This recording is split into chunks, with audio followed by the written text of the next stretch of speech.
నమస్కారం. సామాన్యుడు న్యూస్ కి స్వాగతం. ఈనాటి వార్తా విశేషాలు. ఏపీ అసెంబ్లీ సమావేశాలు 4వ రోజు ప్రారంభమయ్యాయి. శాసనసభ మొదలైన వెంటనే డిప్యూటీ స్పీకర్ రఘురామకృష్ణంరాజు ప్రశ్నోత్తరాలను చేపట్టారు. ఆంధ్ర ఒడిశా సరిహద్దుల్లో గంజాయి నియంత్రణపై పాలకొండ ఎమ్మెల్యే నిమ్మక జయకృష్ణ ప్రశ్న లేవనెత్తారు. హోంమంత్రి వంగలపూడి అనిత సమాధానమిస్తూ ప్రస్తుతం రాష్ట్రంలో గంజాయి నియంత్రణలో ఉందని, కూటమి ప్రభుత్వం రాగానే గంజాయిపై ఉక్కుపాదం మోపినట్టు తెలిపారు. వైసీపీ హయాంలో రాష్ట్రం గంజాయి కేంద్రంగా మారిందని విమర్శించారు. గత ప్రభుత్వంలో నియంత్రణ లేకుండా పోయిందని హోంమంత్రి ఆరోపించారు. కూటమి ప్రభుత్వం ఏర్పడిన వెంటనే గంజాయి రవాణా సాగుపై కఠిన చర్యలు చేపట్టిందని వివరించారు. ఈగల్ విభాగాన్ని ఏర్పాటు చేసి గంజాయి రవాణాకు అడ్డుకట్ట వేసినట్టు చెప్పారు. రాష్ట్ర వ్యాప్తంగా 35 చెక్ పోస్టులను ఏర్పాటు చేసి గంజాయి రవాణాను అరికట్టామని తెలిపారు. చర్యలు పెంచడం వల్ల గంజాయి రవాణా పూర్తిగా అరికట్టవచ్చు అధ్యక్ష. అటువంటి చర్యలు ఏమైనా ఇంకా పూర్తి స్థాయిలో గట్టి భద్రత ఏర్పాటు చేసి పూర్తి స్థాయిలో నిఘాను పెంచి ఈ అక్రమ గంజాయి రవాణా ఇంకా పూర్తి స్థాయిలో అడ్డుకోవాలని గౌరవ హోంమంత్రి గారికి అడుగుతున్నారు అధ్యక్ష. 2019 తర్వాత గంజా సాగు ఇంచుమించుగా ఎలా అయిపోయిందంటే గంజా ఆంధ్రప్రదేశ్ గా మన సంగతి మనందరికీ తెలుసు. ఈగల ద్వారా మాక్సిమం గంజా సాగునైతే అధ్యక్ష నేను చాలా హ్యాపీగా చెప్పగలను, గర్వంగా కూడా చెప్పగలను. ఈ రోజు ఆంధ్రప్రదేశ్ లో గంజా సాగు అనేది జీరో కల్టివేషన్ అధ్యక్ష. ఎక్కడా కూడా గంజా సాగు లేదు అని చెప్పి సభాపూర్వకంగా మీ అందరికీ కూడా తెలియజెప్పడానికి కూడా అందరి సహకారం లభించినందుకు కూడా అందరికీ కూడా నేను ధన్యవాదాలు తెలియజేసుకుంటున్నాను అధ్యక్ష. ముఖ్యంగా ఇప్పుడు మనకి ఉన్న ప్రాబ్లం కాస్త ఏఓబి ప్రాంతాలు అంటే ఒరిస్సా నుంచి వచ్చేటప్పుడు కానీ కొంత ట్రాన్స్పోర్టేషన్ అయితే మన ఆంధ్రప్రదేశ్ గుండా సాగుతుంది.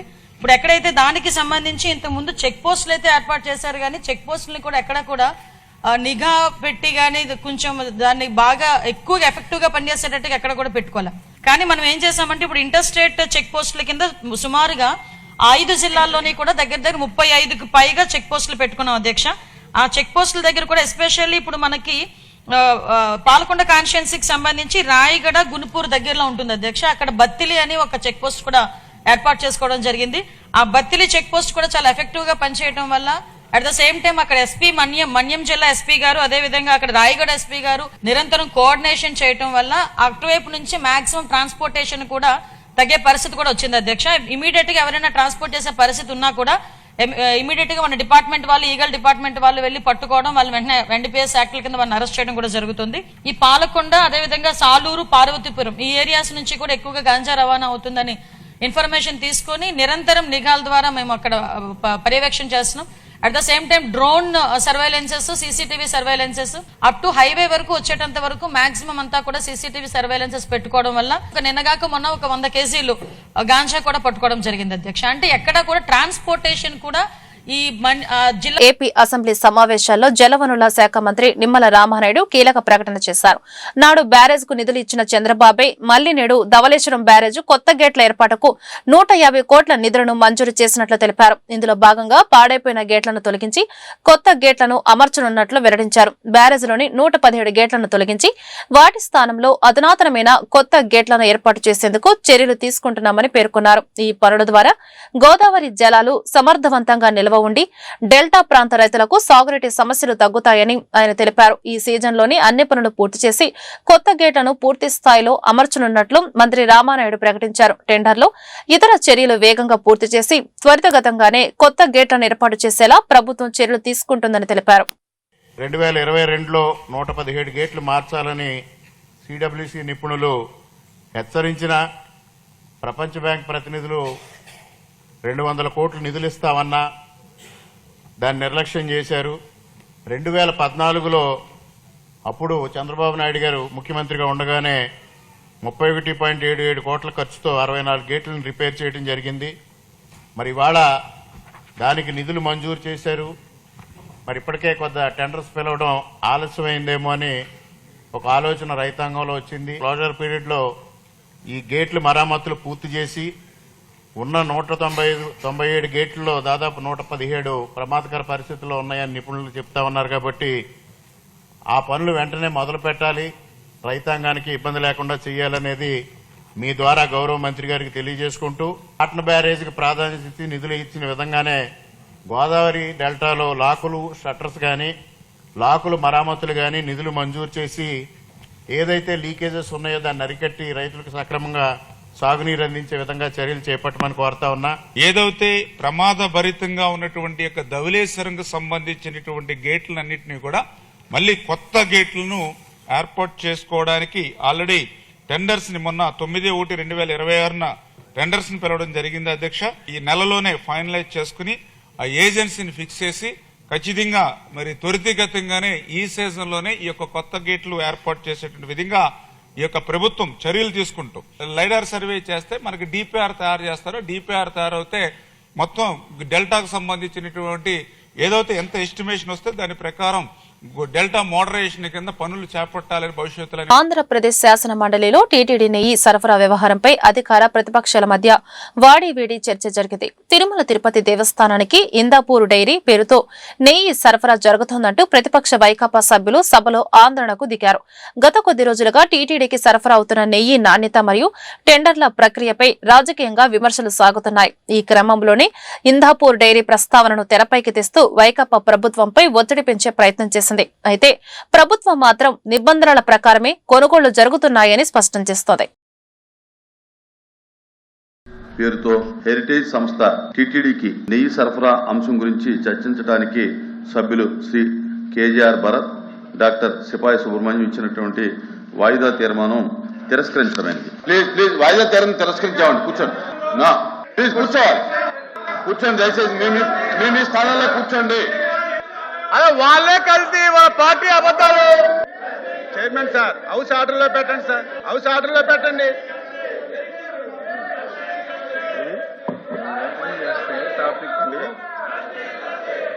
చేసిన పాపాల నుంచి ప్రజల దృష్టి మరల్చడానికి ఈ డ్రామా ఆడుతున్నారు అధ్యక్ష. హెరిటేజ్ కి ఈ రోజు జరుగుతున్న కార్యక్రమాలకు సంబంధం ఏంటండి అధ్యక్ష? ఏ విషయాన్ని తీసుకుని హెరిటేజ్ గురించి వాళ్ళు మాట్లాడుతున్నారో ముందు స్పష్టం చేయమనండి. ఏ విషయం మీద హెరిటేజ్ గురించి మాట్లాడదలుచుకున్నారో, హెరిటేజ్ మూలంగా ప్రభుత్వానికి కానీ ప్రజలకు కానీ ఏం నష్టం జరిగిందో చెప్పమని చెప్పండి. ఎల్వీపీ గారు కానీ లేకపోతే సభ్యులు కానీ. ఎల్వీపీ గారు సభ్యులు కిందకి దిగమనండి. అలా కాదండి. ఇప్పుడు వేరే పార్టీ మాట్లాడినప్పుడు మీరు గొడవ చేసి ఎల్వీపీ గారు మాట్లాడినప్పుడు మీరు పోడియం మీద ఉండి సౌండ్ లేకుండా ఉంటే అది నేను ఎలా చేయను? దిగండి. దిగిన తర్వాత ఎల్వీపీ గారు మాట్లాడతారు. దిగండి. గౌరవించండి. ఎల్వీపీ గారు ఇప్పుడు మీరు హౌస్ గౌరవించవాలైతే మీరు కిందకి దిగండి. మీరు దిగితే ఎల్వీపీ గారు మాట్లాడతారు. మీరు అలా మదనపల్లిలో జరిగిన దారుణ ఘటనపై హోంమంత్రి వంగలపూడి అనిత తీవ్రంగా స్పందించారు. ఈ ఘటన చాలా బాధాకరమని పేర్కొంటూ బాధితురాలి కుటుంబ సభ్యులతో మాట్లాడినట్లు వెల్లడించారు. ఘటనకు సంబంధించి ముందుగా బడి విద్యాశాఖ మంత్రి నారా లోకేష్ సోషల్ మీడియాలో తనను ట్యాగ్ చేశారని అనిత తెలిపారు. అనంతరం సంబంధిత అధికారులతో ఫోన్లో మాట్లాడి పూర్తి వివరాలు తెలుసుకున్నట్లు చెప్పారు.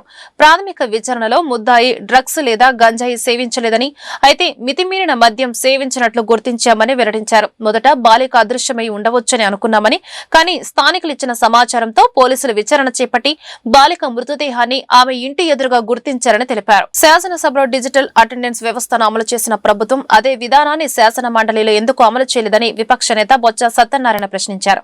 మండలి మీడియా పాయింట్ మాట్లాడుతూ ఈ అంశంపై ప్రభుత్వం స్పష్టత ఇవ్వాలని డిమాండ్ చేశారు. ఇక దేవదేవుడి ప్రసాదంపై ముఖ్యమంత్రి నారా చంద్రబాబు నాయుడు అనవసర ఆరోపణలు చేశారని బొత్స ఆరోపించారు. పంది కొవ్వు జంతువుల కొవ్వు కలిపారని ప్రచారం చేయడం బాధాకరమన్నారు. వాస్తవాలు తేలాలని సుప్రీంకోర్టు సిట్ నియమించిందని, దర్యాప్తులో కొన్ని ఆశ్చర్యకర విషయాలు బయటకు వస్తున్నాయని చెప్పారు. ప్రజలు జీర్ణించుకోలేని నిజాలు వెలుగులోకి వస్తున్నాయని వ్యాఖ్యానించారు. అందరూ కూడా ఆ దేవదేవుణ్ణి ఎంతో గౌరవభావంతో భక్తులతో మన రాష్ట్రమే కాకుండా ప్రపంచంలో అందరూ కూడా వారి పట్ల ఎంతో భక్తిభావంతో ఉన్న ఆ వెంకటేశ్వర స్వామి మీద ఈ రాష్ట్ర ముఖ్యమంత్రి చంద్రబాబు నాయుడు, శ్రీమాన్ చంద్రబాబు నాయుడు గారు ఆ ప్రసాదం మీద లేనిపోయిన అబండాలు వేసి పంది కొవ్వు ఉందని, ఆ కొవ్వు ఉంది, నీ కొవ్వు ఉందని అని చెప్పి ఆ నేపథ్యంలో ఉన్న దేశంలో ఉన్న అత్యున్నత న్యాయస్థానం సుప్రీంకోర్టు దీని మీద ఈ చర్చ జరగకూడదు, ఇది వాస్తవాలు బయటికి రావాలి, ఆధారాలు లేకుండా ఎవరు మాట్లాడడానికి వీల్లేదని చెప్పని సుప్రీంకోర్టు ఆధ్వర్యంలో ఒక సిట్ వేసిన సంగతి ఈ రాష్ట్ర ప్రజలందరికీ కూడా తెలుసు.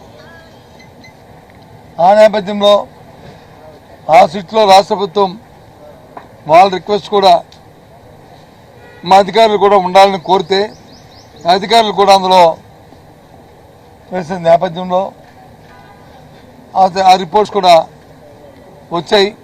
ప్రభుత్వం దగ్గర సుప్రీంకోర్టులోనూ అవన్నీ కూడా ఉన్నాయి. ఈ కాలంలో కొన్ని వాస్తవాలు బయటకు వచ్చాయి. ఆ వాస్తవాలు ఏంటంటే ఎవరు కూడా మానవ మాత్రం ఎవరు ఆంధ్రప్రదేశ్లోని ఏ ప్రజలు కూడా జీర్ణించుకోలేని విషయాలు బయటకు వస్తున్నాయి. అవురా, ఇదా చంద్రబాబు నాయుడు తాలూకు దుర్బుద్ధి, ఇదే రాష్ట్రంలో ఉన్న ఈ ప్రభుత్వం తాలూకు ఆలోచన అని ఒక బాధ, ఆవేదన ఈ రాష్ట్ర ప్రజల్లోనూ కలిగింది. ఆ విషయాన్నే ఇవాళ సభలో చర్చించడం అడిగాం.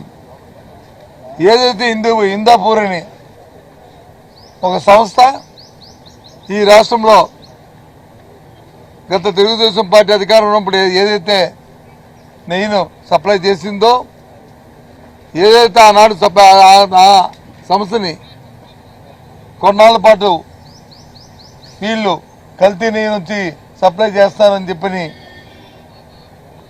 బ్లాక్ లిస్ట్లో పెట్టారో, తదుపరి 6 నెలలకే ఆ సంస్థ నుంచి మళ్ళీ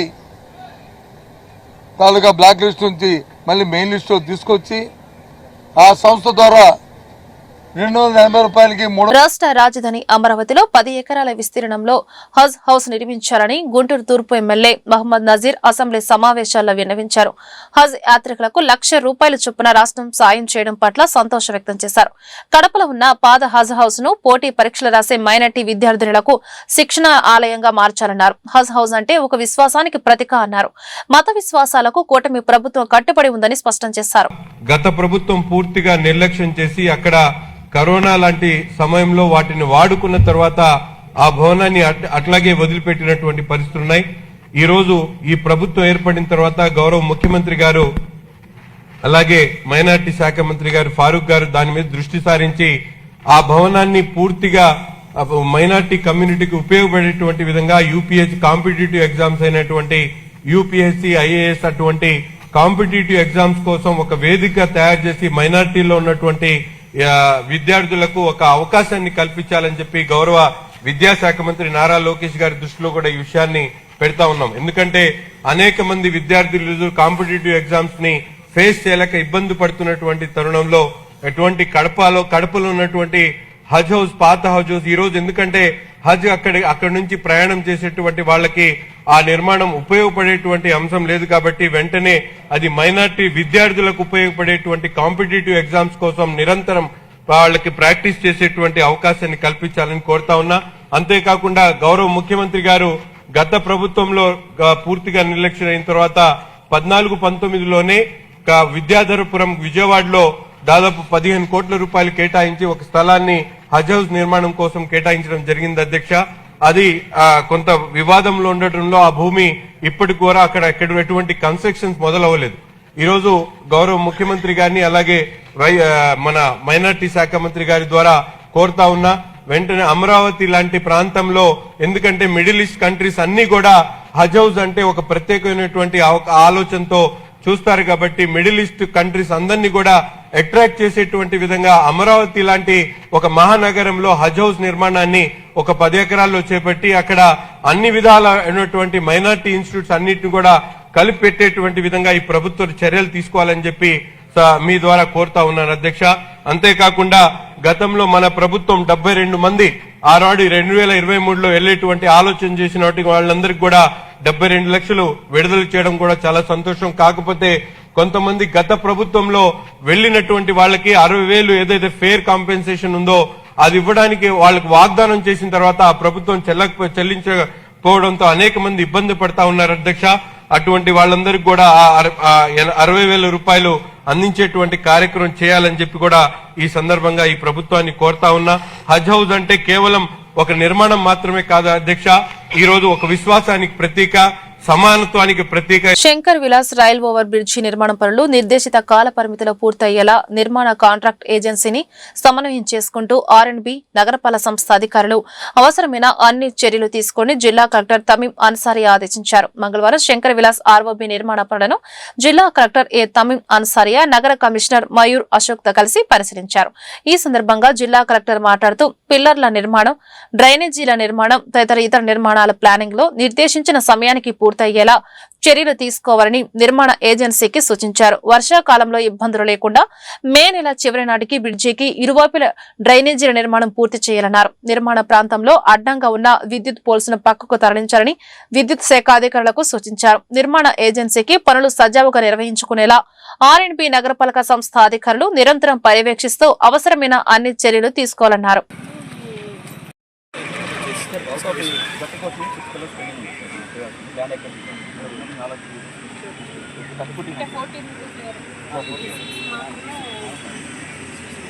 నేనేమంటున్నాను మేడం, ఫర్దర్గా నాకు ROW మొత్తం ఇస్తే నా వర్క్ ఎక్కడ ఉండదని అడుగుతున్నాను. అప్పుడు నేను ల్యాండ్ ఎక్కడ పక్కన కింద దారి చేసుకుంటాను అంటే వెహికల్ యాక్చువల్ మేడం 3 పిల్లర్లు ఉన్నాయి కదా మేడం, 2 పిల్లర్లు వాటికి వింగ్స్ వస్తాయి. వెహికల్ మూవ్ చేస్తాను. ఈ ఎడ్డ రోడ్డు పెట్టి రావచ్చు, లోపల పని చేస్తాను. ఈ ఎడ్డ రోడ్డు పెట్టి రావచ్చు. ఈ ఎడ్డ రోడ్డు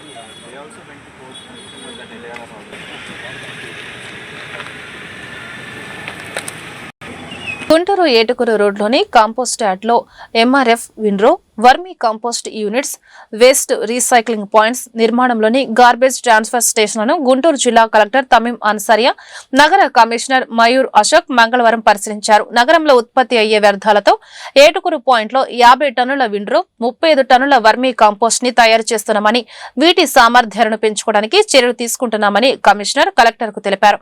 వచ్చిన ఎరువును కిచెన్ గార్డెన్ నిర్వాహకులు, GMC పార్కులు, డివైడర్లపై మొక్కలకు వేస్తున్నామని పేర్కొన్నారు. 10 టన్నుల సామర్థ్యం కలిగిన మెటీరియల్ రికవరీ ఫెసిలిటీ కేంద్రం ద్వారా ప్లాస్టిక్ ని రీసైక్లింగ్ చేస్తున్నామని, గార్బేజ్ ట్రాన్స్ఫర్ స్టేషన్ నిర్మాణం పనులు త్వరలోనే పూర్తి చేసి వినియోగంలోకి తీసుకురానున్నామని కలెక్టర్ కు వివరించారు.